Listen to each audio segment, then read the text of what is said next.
Mesdames et messieurs, bonjour et bienvenue à votre émission Dossier présentée par la Ville d'Amos. Aujourd'hui, nous recevons M. Bernard Blais, directeur du service des loisirs, de la culture et de la vie communautaire. C'est toujours aussi long à dire.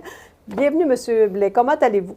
Ça va très bien, Lucie. Oui, et votre service regorge d'activités. Vous avez quand même plusieurs départements au service des loisirs. Vous avez la culture, la maison de la culture, le sport complexe sportif et tout le volet communautaire à s'occuper. Alors, vous avez un très gros service. Bien, on a de quoi s'amuser quotidiennement et c'est toujours très plaisant parce que, je le dis régulièrement, le service des loisirs, de la culture, de la vie communautaire, c'est celui le plus près des citoyens. Donc, c'est toujours intéressant d'évoluer à l'intérieur de ça. Oui. Et en parlant de citoyens, on va débuter avec la soirée des bénévoles qui arrive à grands pas. Alors, expliquez-nous qu'est-ce que c'est la soirée des bénévoles. Bien, on a relancé ça fait environ 7-8 ans par rapport à une ancienne soirée des bénévoles qui existait à l'époque.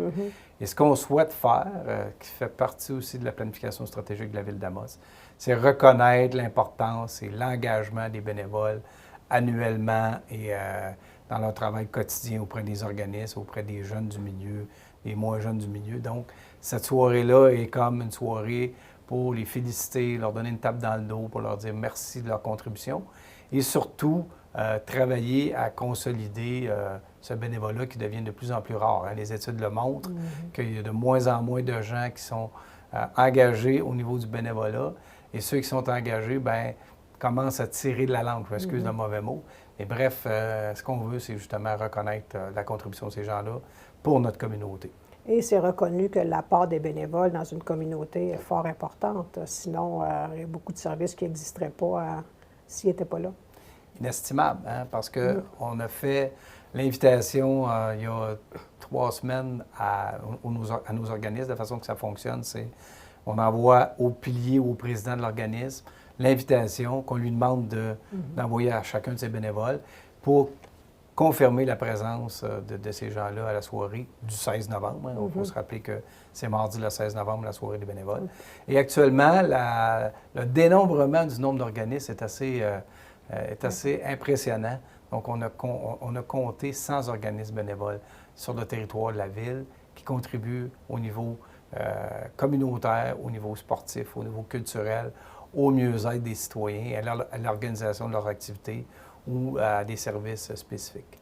Pour avoir déjà travaillé avec vous dans ce domaine, c'est une tâche très ardue d'essayer de trouver les bénévoles, de les rejoindre pour cette invitation-là. Alors, comme vous disiez, on s'adresse aux présidents, aux présidentes des organismes. Si vous êtes un bénévole, mais peut-être vous assurez auprès de votre président, voir si vous avez été contacté parce que dans toute organisation, on sait que la logistique, c'est très important.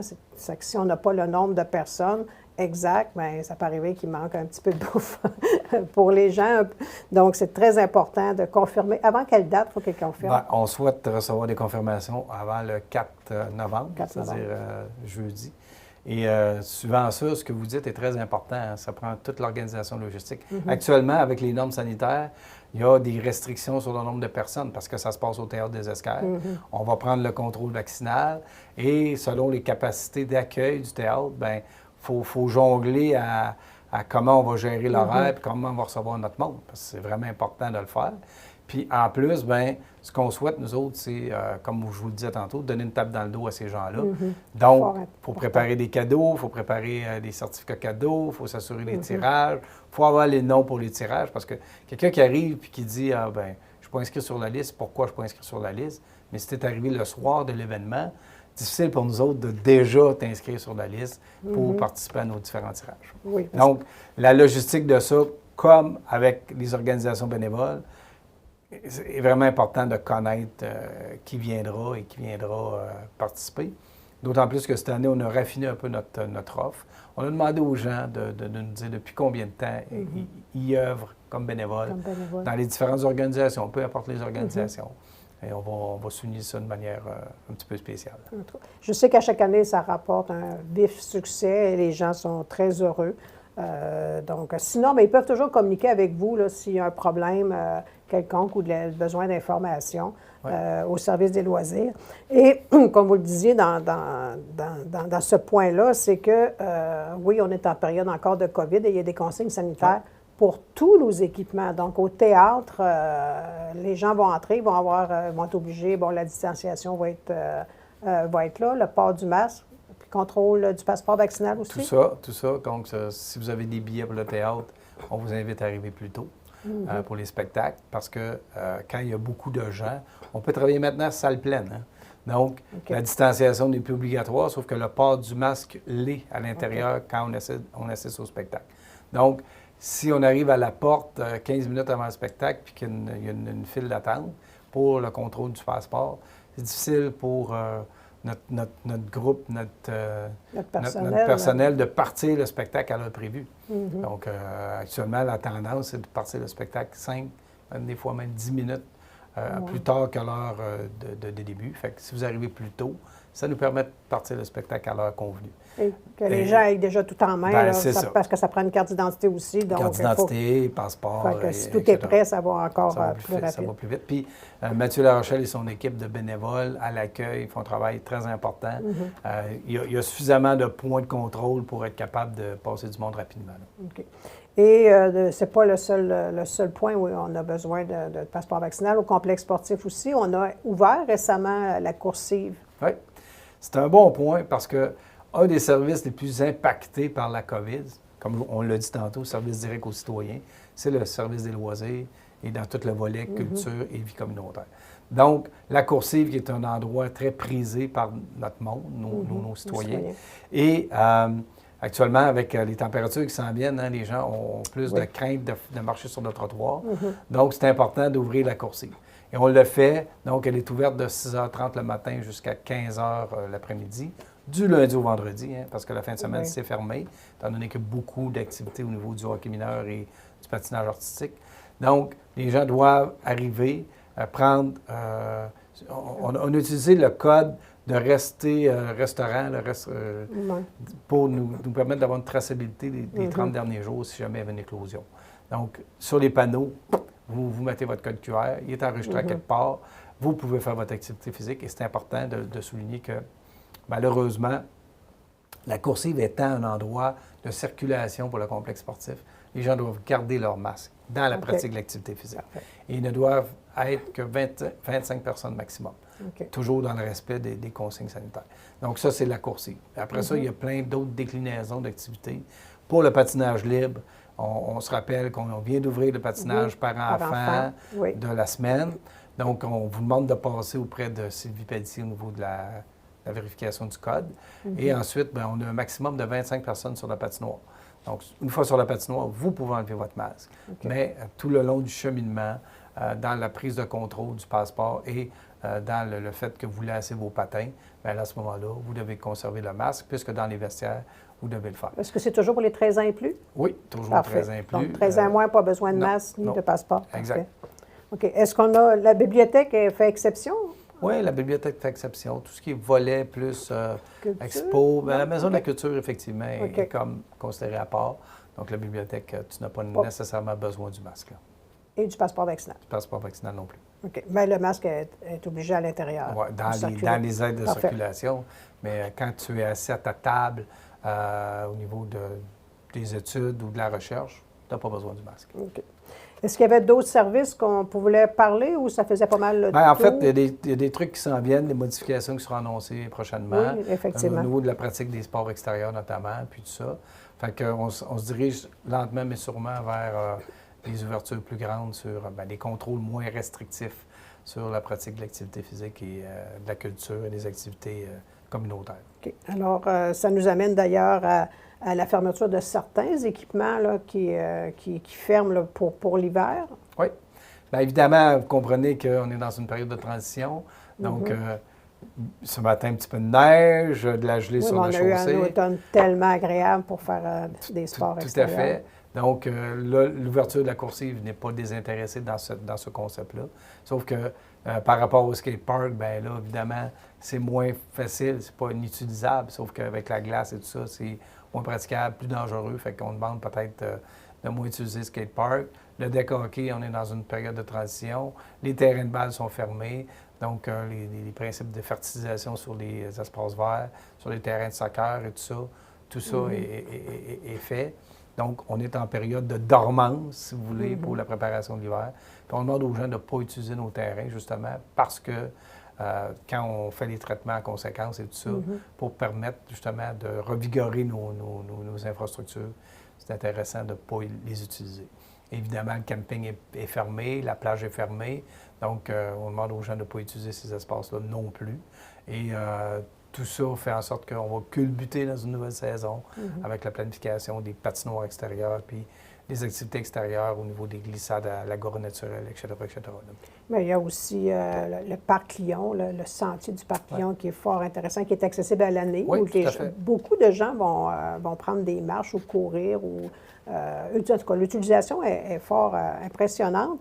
Et le nouveau aussi petit trajet que vous avez fait, là, circuit Forex. Oui, le Sentier Forex. Sentier Forex aussi, qui est vraiment fort intéressant, qui est ouvert à l'année aussi. Oui, c'est un bon point que vous apportez là parce qu'effectivement, l'idée de ce tronçon-là était de permettre aux citoyens du domaine Bellevue-Bellevie de pouvoir être en transport actif, être décloisonné. Donc, ça fait des beaux petits circuits de marche, de course, de vélo. Et les gens peuvent effectivement se rendre au centre-ville assez facilement. OK. Il nous reste quelques minutes. Vous vouliez me parler d'un projet pour la population? Oui, bien en fait, tout ce que je voulais dire à nos citoyens, c'est si vous avez des projets d'utilisation de parcs ou de différentes utilisations de différents équipements ou des projets d'activités X, Y, Z, bien, on est ouvert à recevoir vos demandes. Est-ce qu'on accepte toutes les demandes? La réponse est non. Mais dans la mesure où ce projet-là s'inscrit dans les réalités de ce qu'on est capable de faire sur les services aux citoyens, bien, ça nous fait toujours plaisir d'accompagner nos gens qui ont des idées et qui ont envie de s'investir dans différents projets. Et cette année aussi, on a fait un très beau réseau cyclable aussi au centre-ville. Ouais. Alors, est-ce que vous savez s'il va être accessible durant tout l'hiver ou... En principe, oui. Oui, donc, mais c'est vraiment, les citoyens sont choyés pour ce qui a trait à la voie cyclable. Et j'ai cru voir que sur la 4e rue, il y avait aussi un petit réseau. En tout cas, j'ai hâte de voir la finale. Terminaison des travaux, oui. Oui. Est-ce que c'est une voie cyclable qui est là? Oui. Oui. C'est une voie active. Oui. Très bien. Et vous vouliez nous parler du forum Avantage numérique. Oui, en fait, Amos, actuellement, est dans un développement assez important sur le numérique. On n'a qu'à penser au Media Lab, Fab Lab, qui s'en vient, qui est déjà actif au niveau de la Maison de la Culture, la centrale de coworking. Donc, ce sont des développements numériques qui sont intéressants. Et dans cette foulée-là, on a été sollicité pour être la ville hôtesse du forum Avantage numérique, qui regroupe ce qu'on appelle le croissant boréal, c'est-à-dire tout ce qui est le nord-est ontarien, le nord du Québec et l'Abitibi-Témiscamingue. Donc, on travaille à l'organisation de cet événement-là. Donc, s'il y a des gens qui ont intérêt par rapport au numérique à s'engager là-dedans, il y a un super beau panel de partenaires qui ont levé la main et qui ont dit présent pour l'organisation de ça. Le CLD, la Chambre de commerce, la SADC, le Cégep, l'Université. Donc, on fait un package intéressant parce que les cibles du Forum Avantage numérique sont le savoir, la culture et les affaires. Donc, ces 3 volets-là sont touchés par ces organismes partenaires-là. Donc, ils ont accepté de s'investir là-dedans en notre compagnie au niveau de la ville d'Amos.